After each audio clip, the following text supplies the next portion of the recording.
लंबी ड्रामेटिक कहानी।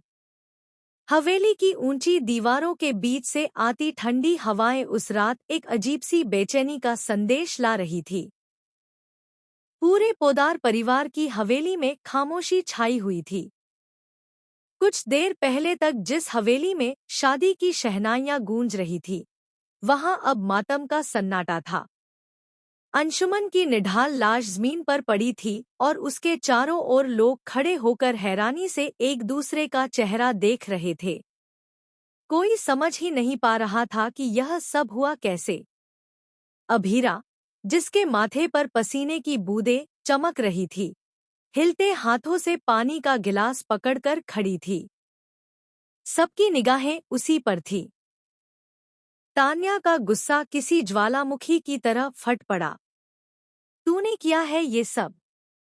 तूने मेरे भाई को जहर दिया है। तान्या की चीख से पूरा माहौल कांप उठा। वह दौड़कर अंशुमन की लाश के पास बैठ गई और बेकाबू होकर रोने लगी।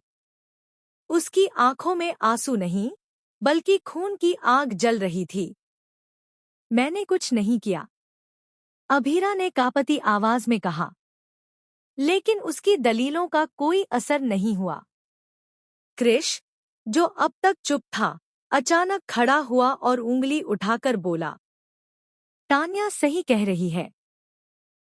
मैंने अपनी आंखों से देखा था कि शादी से पहले भी तू बार बार अंशुमन को रोकने की कोशिश कर रही थी।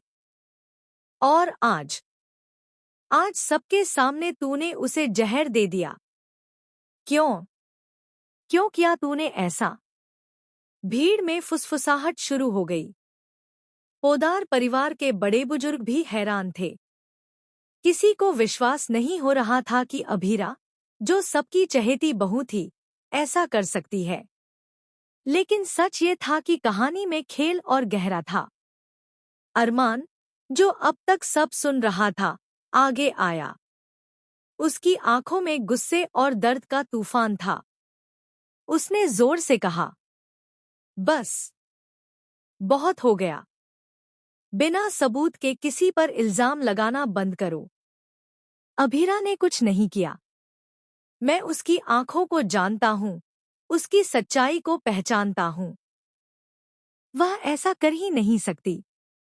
लेकिन अरमान की आवाज सुनकर भी परिवार दो हिस्सों में बंट गया। कुछ लोग बोले, अरमान तो पहले से ही अभीरा के पक्ष में रहता है। तो कुछ ने कहा, नहीं, अरमान सही कह रहा है। अभीरा निर्दोष है। तनाव इतना बढ़ गया कि हवेली की दीवारें भी जैसे रो पड़ी। रात गहराती चली गई, लेकिन सवाल वहीं का वहीं खड़ा था। अंशुमन को जहर किसने दिया?